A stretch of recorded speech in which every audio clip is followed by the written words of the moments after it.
할렐루야. 네. 사도행전 3장과 4장에 보면은 베드로와 요한이 부활하신 예수님에 대해서 복음을 전파하고 또 예수님의 이름으로 안진병도 고치는 그러한 장면이 나옵니다. 그런데 이제 유대 지도자들은 굉장히 그걸 좋지 않게 생각했습니다. 왜냐하면은 예수님을 십자가에 못 박도록 이렇게 이끌어간 게 바로 이제 유대교 지도자들이었죠. 물론 이제 형집행은 로마의 법으로 이렇게 했지만, 왜냐하면 로마 식민지 시대 다른 모든 권한은 유대 지도자 또 최고의 의결기관인 산헤드린 공회에 있었지만 사형권만은 이제 로마에 있었기 때문에 실질적으로는 그 유대교 지도자들이 산헤드린 공회에서 예수님의 십자가의 못 박도를 이렇게 몰고 갔고 집행만 이제 그 빌라도 총독이 로마 총독이 이렇게 한 것이죠. 그래서 이제 예수님을 이제 십자가에 실질적으로 못 박게 한 게 유대교 종교 지도자들인데 그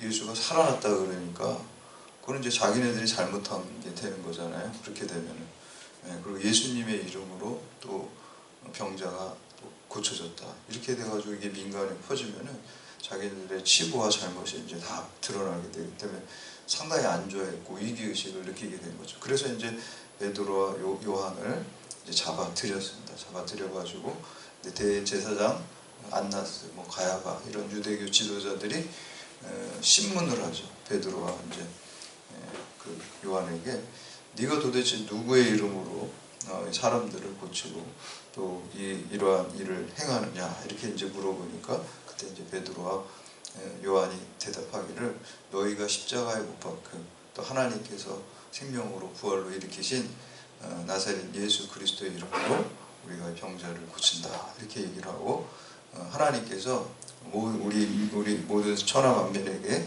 구원을 얻을 만한 다른 이름을 준 적이 없다라고 거기서도 아주 그냥 정정당당하게 복음을 전했습니다. 그러니까 이제 이 사람들을 갖다가 위협하면서 그 유대교 지도자들이 위협이 될 수밖에 없죠. 왜냐하면 그 산헤드린 공회가 자기 스승인 예수도 십자가에 못 박도록 몰고 간 그런 의결 기관이기 때문에 자기들 죽이는 거는 아무것도 아니라고 이제 생각이 들 수밖에 없으니까 그러니까 이제 위협을 한 거예요. 다시는 그 예수 그리스도의 그 십자가의 복음, 부활의 복음이 살아났다 이런 얘기 하지 말고 그냥 조용히 말하지 말고 있어라라고 이렇게 협박을 합니다. 그때 이제 여기서 이제 어떻게 대답을 합니까?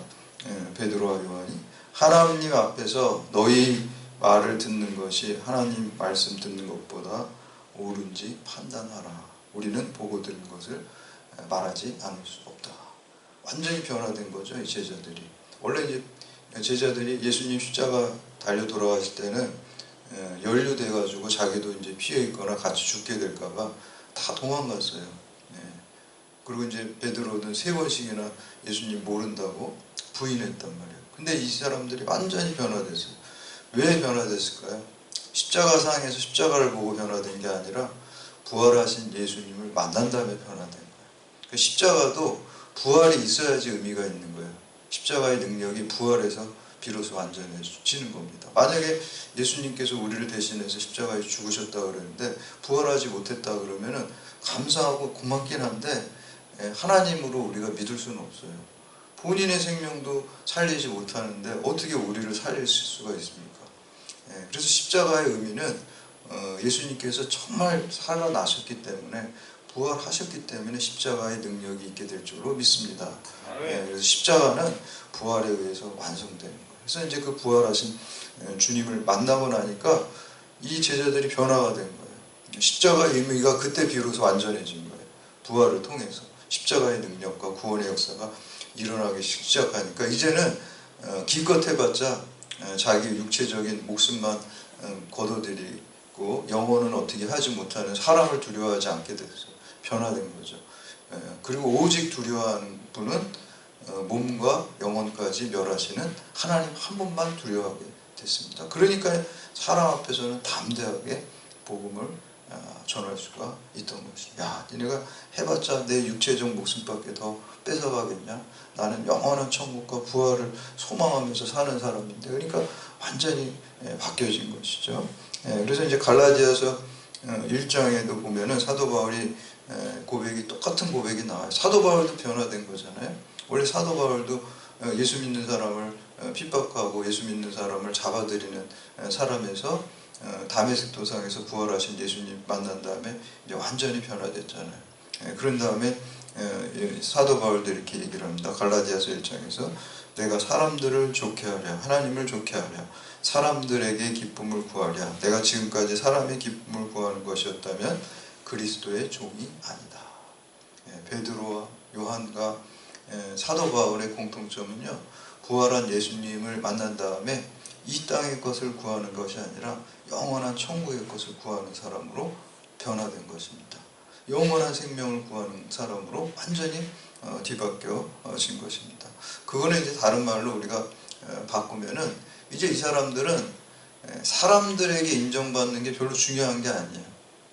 오직 하나님께만 인정받는 것을 중요하게 여기는 걸로 그 가치관과 인생관이 완전히 바뀌게 된 거예요.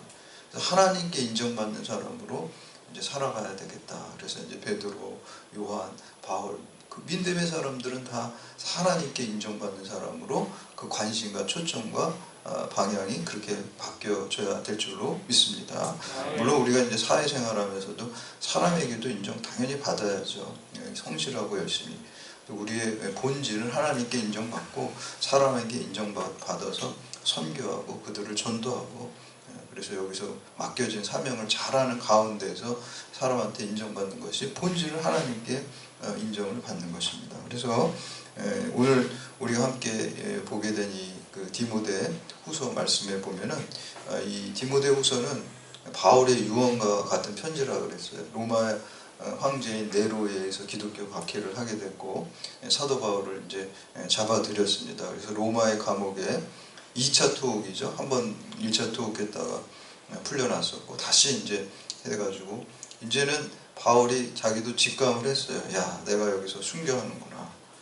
그래서 이제 마지막 유언같이 이제 디모데 후서 편지를 이렇게 쓰고 있습니다. 특별히 이제 오늘 우리가 함께 본 이 디모데 후서 2장에서는 우리가 인정받는, 하나님께 인정받는 사역자가 되라라고 자기의 영적인 아들 디모데에게 이렇게 말씀하고 있습니다. 이거는 비단 디모데에게 뿐만이 아니라 오늘날 우리들에게도 하나님께 인정받는 사명자로서 그리스도인으로 살아갈 것을 우리가 사울의 그 권면으로 받아들이고 그렇게 믿음을 결단하는 시간 되시기를 주님의 이름으로 축원합니다. 첫 번째는 하나님께 인정받는 사람은 이 복음을 믿고 따르고 복음의 사람을 양육할 수 있는 사람을 세우는 사람이 돼야 돼요. 예수 그리스도의 십자가 부활의 복음을 우리가 믿어야 되고 또 그 복음대로 따라서 살아가야 되고 그리고 믿음의 사람들을 잘 세워야 되는 거예요. 왜냐하면 이 사도 바울은 자기가 이제 순교하게 된 거를 직감했잖아요. 그래서 이제 여기서 예수 그리스도의 이 십자가 부활의 복음이 끝나면 안 되잖아요. 그래서 사람을 계속 세우는 거예요. 어떻게 보면은 우리가 그리스도인으로 살아간다는 거는 사람을 세우는 거예요. 세상은 사람을 잘 세우지 않아요, 사실은. 경쟁자, 라이벌을 제거하고 이렇게 해치지만 교회는 이렇게 사람을 세우는 거예요. 사람을 세우는 하나님의 사람으로 세우고요, 예수님의 사람으로 세우고 성령님의 사람으로 이렇게 세우고 도와주고 또 말씀으로 권면해주고 또 그 사람을 위해서 중보기도 해주고. 세상에 이런 단체가 어디 있습니까? 세상은 안 그래요. 다 이기적이에요, 세상은.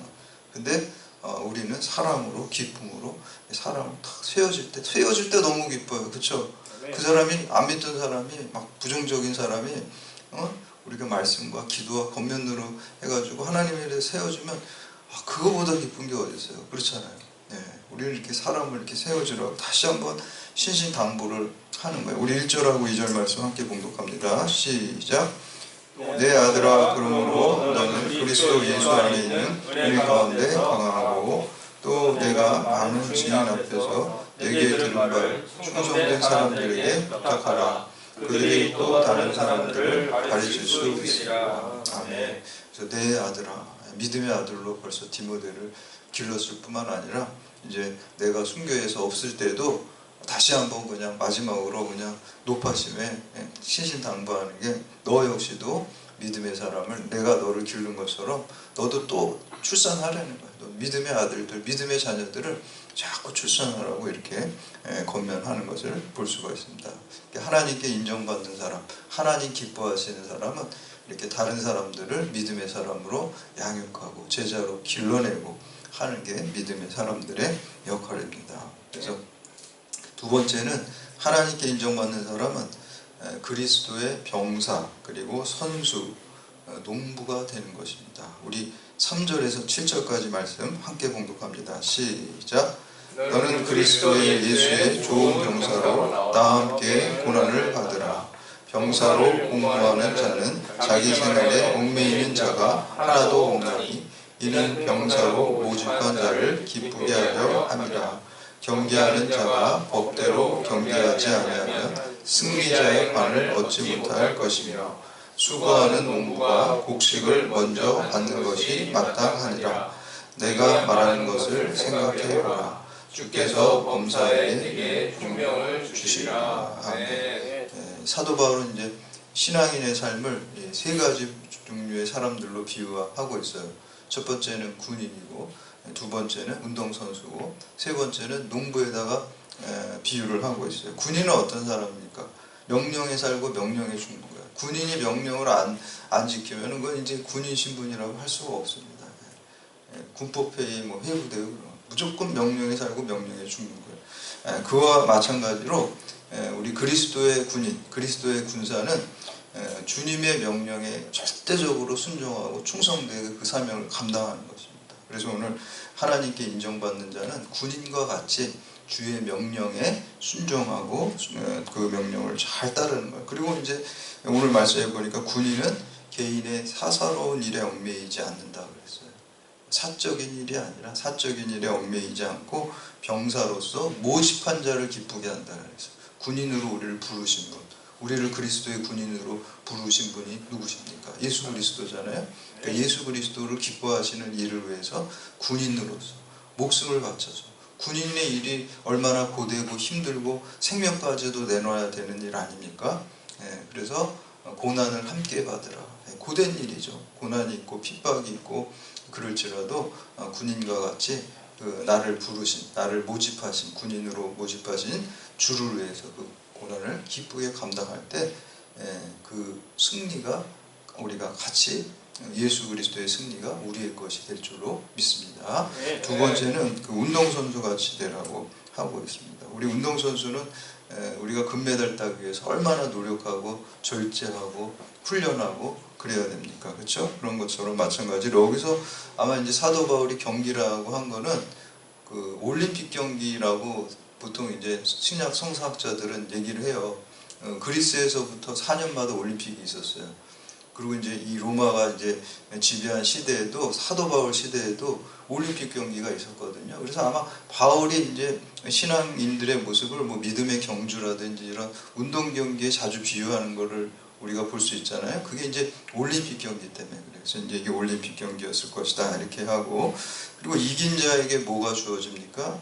승리의 관, 그게 면류관이고 월계관이잖아요.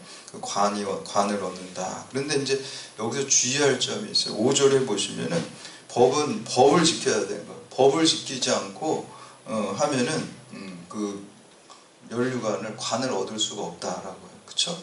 우리가 승리를 하더라도 그 규칙을 다 지켜야지, 규칙을 어기면 안 되잖아요. 우리가 1988년도에 우리 서울에서 올림픽이 있었잖아요. 그때 이제 인기 있는 종목 중에 하나가 이제 남자 100m 달리기잖아요. 그 세계 신기록 내는 거 육상 중에서 제일 인기 있는 게 남자 100m 달리기예요. 그때 이제 캐나다의 벤 존슨이라는 선수가 1등하고 2등으로 칼로이스라는 사람이, 미국의 칼로이스가 2등했는데 나중에 보니까 이 벤 존슨이 약물, 그쵸? 그거 투여하면 안 되는 그런 약물을 투여해가지고 금메달 박탈당했어요.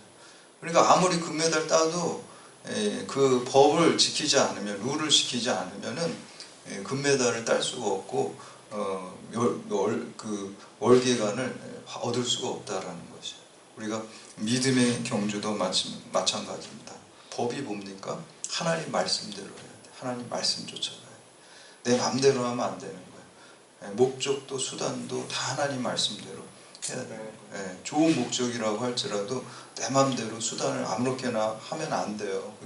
공산주의자들이 그렇게 하는 거잖아요. 좋은 목적이니까 막 수단이 아무렇게나 해도 된다. 막 사람 죽여도 되고 그러면 안 된다는 거예요. 기독교는 하나님 말씀대로 방법도 목적도 하나님 말씀대로 해야지 뭐 수단과 절차 방법을 대충 하면은 그게 성경과 맞지 않는 것입니다. 그래서 하나님 말씀대로 룰을 잘 지켜서 무조건 이기기만 하면 되지 않잖아요. 실격당하잖아요. 벤 존슨도. 우리도 하나님 뭐 전도만 하면 되잖아요. 그게 하나님 말씀대로 잘해야 될 줄로 믿습니다. 그리고 세 번째는 농부에다가 이제 비유하고 있어요. 농사 일이 장난이 아니죠. 뭐 저는 농사를 지어보진 않았지만 농사 짓는 분은 엄청 부지런합니다. 그리고 그냥 이 더운 날씨에도 땡볕에서 얼마나 고되고 힘들어요. 그쵸? 농작물이 손이 얼마나 갑니까? 씨를 뿌리고 잡초를 제거해주고 또 벌레 먹지 못하게 해주고 그냥 가을에 열매를 기다리면서 그 성실함과 수고와 땀방울과 노고가 큽니다. 이렇게 열매를 얻는 것처럼 우리 믿음의 경주자들도 하나님께 인정받는 자들도 마치 농부처럼 부지런하고 성실하고 또 미혹과 유혹으로부터 사람들을 이렇게 막아주는 그런 역할을 잘 해야 됩니다. 여러분 이 쌀 밑자 있잖아요. 한문으로 이렇게 그거를 풀어보면은 팔자가 2개 있고요. 그리고 열십자가 있어요. 풀어보면 그렇게 돼. 그래서 이게 무슨 의미냐 하면요. 농부가 쌀 한 톨 있잖아요. 우리가 쌀 한 톨. 그거 얻으려면 농부의 손길이 88번 닿아야지 쌀 한 톨 얻는다. 그래서 쌀밑자가 된다. 그래서 8월 18일이 쌀의 날이에요. 저도 몰랐는데 제가 이거 준비하면서 찾아봤어요. 8월 18일이 쌀의 날이에요. 그래서 88번 쌀 한 톨 얻으려 얼마나 그 농부가 그 수고를 해서 그걸 얻습니까? 하물며 우리가 영혼을 추수하는데 노력과 수고 없이 열매를 얻을 수 없습니다. 그래서 우리 조금 하다가 기도 이렇게 했는데 왜 이렇게 전도가 안 되지 이렇게 실망할 필요가 없어요. 그 영혼을 천하보다 쌀 한 톨도 88번 농부가 그냥 새벽부터 일어나가지고 그냥 이 땡볕에서 수고하면서 그 쌀 한 톨 얻으려고 그렇게 노력하는데 한 영혼을 얻는데 얼마나 우리가 노력을 해야 됩니까? 그래서 이렇게 인정받는 사람은 성실함과 부지런함으로 해야 될 줄로 믿습니다. 마지막으로 세 번째, 하나님께 인정받는 사람은 주와 함께 죽고 주와 함께 부활하는 십자가와 부활 복음을 살아내야 합니다. 우리 8절과 13절에 보면은 그런 내용이 있습니다. 아까 우리가 함께 읽었는데 우리가 주와 함께 죽었으니 또한 함께 주와 함께 살 것이요 이렇게 이제 그 말씀 나오고 있습니다. 우리 기독교 신앙 중에서 구원에 있어서 가장 핵심적인 것은 십자가 신앙과 부활 신앙입니다. 우리가 물론 창조 신앙도 있고 임마누엘 신앙도 있고 종말 신앙도 있고 내세 신앙도 있고 하지만 구원에 있어서의 핵심은 십자가 부활이에요. 근데 십자가 부활은 떨어질 수가 없어요. 2개 꽁꽁 붙어 다니는 하나의 세트예요. 근데 중요한 건 순서가 중요해요. 십자가를 통해서 부활로 가는 거예요. 반대가 없어요. 예수 그리스도의 십자가 안에서 내 죄악된 자아가 죽어야지 예수 생명으로 부활하게 되는 것입니다. 그래서 우리가 이거를 말로만 전파할 뿐만 아니라 우리가 삶으로 또 살아내야 될 줄로 믿습니다. 그게 성화예요. 그게 진짜 부활의 증인이 되는 거예요. 말로 이렇게 우리가 부활하셨습니다. 또 우리 부활의 소망 갖고 사세요. 이렇게 저도 설교하고 권면하죠. 그거는 아직 반만 한 거예요. 반만. 나머지 반은 더 어떻게 해야 되냐면 내가 정말 내 죄악된 모습이 죽고 예수 생명으로 제가 하루하루 살아갈 때 또 여러분들이 살아갈 때 삶으로 증거될 때 성화의 삶을 살아갈 때 그럴 때 저와 여러분이 참된 부활의 증인이 된 줄로 믿습니다. 그게 이제 하나님께 인정받는 사람입니다. 그래서 우리 찬송가 407장 구주와 함께 나 죽었나니 이게 이제 로마서 6장 말씀 가지고 이 찬양 시를 쓴 건데 구주와 함께 나 죽었으니 구주와 함께 나 살았도다 영광의 그날이 이르도록 언제나 주만 바라봅니다 라고 말씀하고자 하나님께 인정받는 사람은 오직 주만 바라보고 주만 바라봄의 법칙이죠. 예수님을 닮아가고 예수와 함께 살고 예수와 함께 죽음으로써 하나님께 인정받고 이 십자가 부활의 복음을 널리 전파하는 여러분들 다 되시기를 주님의 이름으로 축원합니다.